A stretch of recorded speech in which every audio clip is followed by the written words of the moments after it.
የገበታ ለሀገር ዋነኛ ዓላማ የተለያዩ ባለድርሻ አካላት እውቀታቸውን፣ ገንዘባቸውንና ጉልበታቸውን አዋጥተው ከአዲስ አበባ ባሻገር በክልል ከተሞች ለቱሪስት መስህብ የሚሆን የስራ ዕድል የሚፈጥር የኑሮ ዘይቤያችን የሚያዘምን የሚያሻሽል አዳዲስ ስራዎች መስራት ይቻላል። ተፈጥሮን ሳናውክ የተሰጠኑን ተፈጥሯዊ ሀብቶች ሳንረብሽ ቫልዩ አድ በማድረግ ዘመናዊ ከባቢዎችን በመፍጠር ለኛም ለሌሎች ዜጎችም መዳረሻ የሚሆኑ አካባቢዎችን የመፍጠር ዓላማ ነው በውስጡ የያዘው። ፖቴንሻሉ ሰፊ ነው፣ ግን አይን ይፈልጋል። የተገለጠ አይን፣ የሚያይ አይን ይፈልጋል። ሰፊ ስራ ከሰራን ለቱሪዝምም ይሁን ለአጠቃላይ ኢኮኖሚያችን አይተኬ ነው። ለምሳሌ ኮይሻ ግድብ አለን። ኮይሻ በተደጋጋሚ ፖስት አድርጌ እንዳያችሁት ከአንድ ሰዓት መንዳት በኋላ በመቶዎች ዝሆን፣ ጎሽ፣ አንበሳ የሚታይበት ቦታ አለ፣ ናሽናል ፓርክ። ያ ፓርክ ከኮይሻ ጀምሮ ኦል ዘ ዌይ ዳውን እስከ ኦሞ ስትሄዱ ወደ 4 ገደማ ናሽናል ፓርኮች አሉ። ቤኒሻንጉል ከህዳሴ ግድብ ጥቂት ስትነዱ ሌላው ጥቁር አንበሳ የሚገኝበት ፓርክ አለ። የዚህ ሀገር ሀብት በየክልሉ ከሰፈራችን ወጥተን ማየት ስንጀምር ያስደነግጣል። ይሄን ቶሎ ማልማት መስራት ይፈልጋል።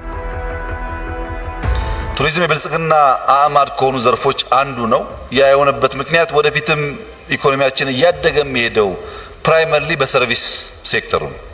ሰርቪስ ሴክተሩ በጣም ነው እያደገና እየሰፋ የሚሄደው።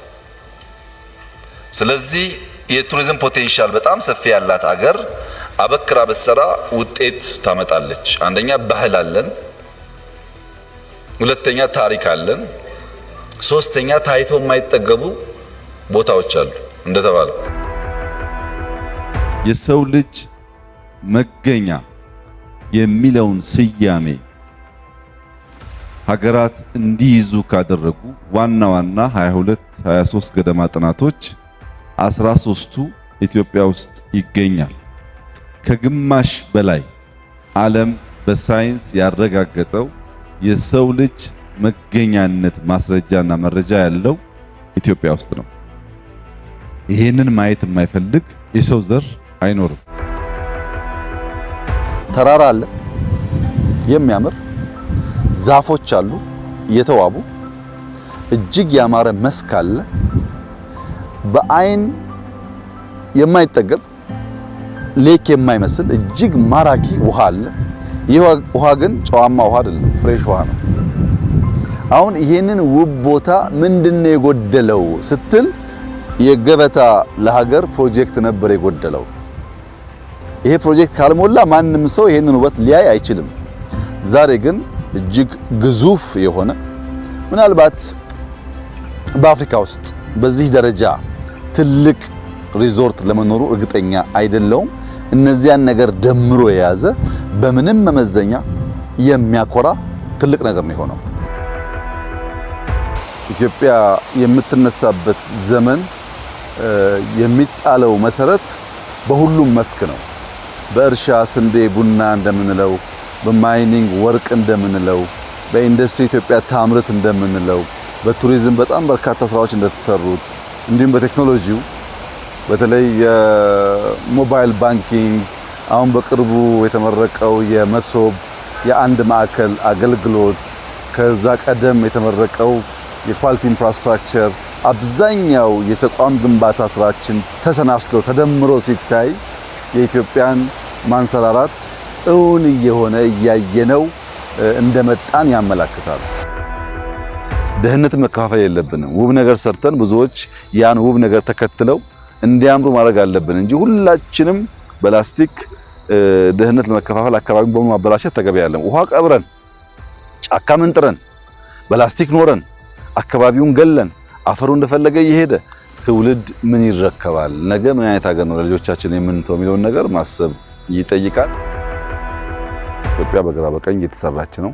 የማንሰራራት ዘመኗ የሚጨበጥ የሚታይ የሚዳሰስ ሆኗል።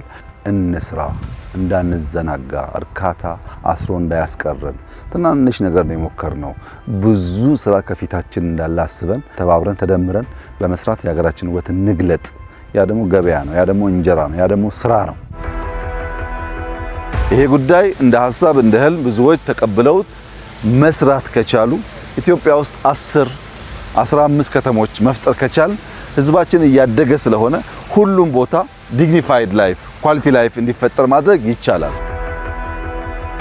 ከትናንቱ የታረቀ ዛሬን የሰራ ነገ ብሩህ ተስፋ እንደሚኖረው ምንም ጥርጥር የለውምና አብዛኛው የምናጠፋው ጊዜ እንደዚህ ያሉ ቅርሶችን የኢትዮጵያን ውበት ገላጭ ስፍራዎችን በሚያሳይ መንገድ ቢሆን በማንኛውም መመዘኛ ለትውልድ ጠቃሚ ነው የሚሆነው። ሶፍ ዑመር ላይ ጀመርነው ነገር ጨርሰነው ለኛ ጥላ አይሆንም፣ ለልጆቻችን ግን ጥላ ይሆናል። ተስፋን ነው የምንዘራው፣ ሐሳብ ነው የምንዘራው። ይሄን ሐሳብ ገዝቶ የደከመ ሰው ደግሞ የተዋበ ነገር ለራሱም ለአፍሪካም ይፈጥራል ተስፋ አደርጋለሁ። የልብ ስብራትን ለመጠገን ልጆች መልካም ነገር እንዲያዩ መልካም ነገር እያዩ እንዲያድጉ ማድረግ በእጅጉ አስፈላጊ ነው። ዛሬ ይህ ድንቅ ሥራ ለሐይቅ መነሻ ሆኖ ከገዳሙ ከታሪኩ ጋር ተዋህዶ ብዙ ልማቶች አምጥቶ ከዘመናት በኋላ ልጆቻችን ይህንን ጊዜ እያወሱና እያስታወሱ አንድ ቀን መልካም ጡብ መልካም መሰረት በመጣሉ ከባቢያችን ተቀየረ ብለው የሚያወሱበት የሚያመሰግኑበት ዘመን ይመጣል።